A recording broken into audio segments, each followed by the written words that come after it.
visité un hôpital néoclassique qui date du XVIIe siècle.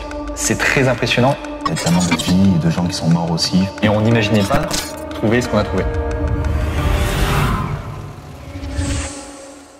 Salut à tous et bienvenue dans ce nouveau format d'Urbex d'exploration urbaine sur En Vrai. Petit disclaimer pour bien expliquer ce qu'est l'exploration urbaine. C'est de l'exploration urbaine mais de lieux abandonnés. Si vous le reconnaissez, par pitié, ne donnez pas sa localisation en commentaire. Premier concept de l'Urbex, c'est effectivement de ne jamais donner de localisation. C'est parti.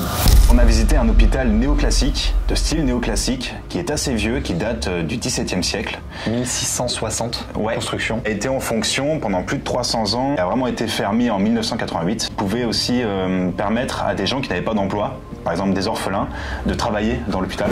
En s'approchant de l'hôpital, on tombe sur un grillage qui est un petit peu ouvert.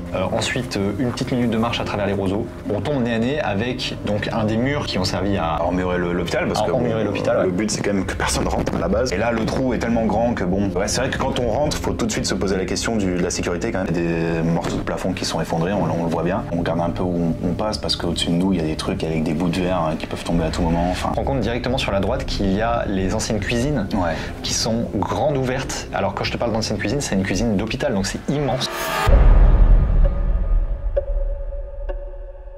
Gros bâtiment, on sent très vite dès qu'on arrive dans le lieu qu'il y a une histoire derrière tout ça, qu'il s'est passé beaucoup de choses ici. C'est assez étrange, hein. Il y a une atmosphère très très glauque, alors peut-être parce que ça a abandonné depuis 40 ans. Ouais, il y a ça aussi, mais c'est ça qui est dingue, se dire qu'il y a eu tellement de choses qui sont passées à l'intérieur, il y a tellement de vies et de gens qui sont morts aussi, enfin, c'est très habité en fait, on n'est jamais seul quand tu fais de l'urbex dans un hôpital comme ça. Il y avait 3 ou 4 étages, c'est de l'escalier en pierre, niveau sécurité c'est pas trop méchant. Quand on est sur les trucs en bois, vaut mieux longer les murs. En tous les cas, faut pas y aller, en principe. Parce que ça peut toujours être mangé, il y a une espèce de champignons qui attaquent le bois, il y a des plafonds qui sont effondrés.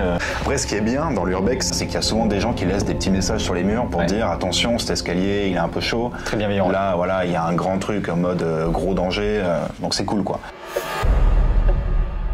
Les hôpitaux, à la base, étaient quand même gérés par des religieux. Donc là, effectivement, on tombe sur une énorme chapelle complètement, évidemment, détruite et abandonnée. L'autel est toujours en place, le confessionnal est aussi toujours en place. Les fresques qu'il y a sur le sommet de la chapelle sont encore intactes.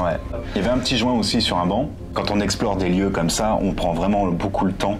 On est très lent et à chaque pièce, on se demande ce qu'on va trouver. C'est toujours un peu étonnant. Il y a toujours des trucs un peu bizarres qu'on comprend pas trop. C'est ça qui est cool. La sortie de l'hôpital, t'as une espèce de petite euphorie d'avoir vécu un moment dans un instant qui n'était pas notre époque. Nous avons fait vraiment que de l'exploration à titre documentaire. Nous n'avons rien cassé, on n'a rien ramené chez nous. On se balade, quoi. Sur ce, nous, on va partir en recherche de plein de lieux encore différents.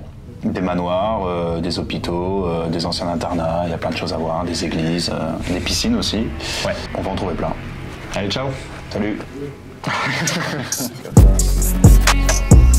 En vrai de vrai.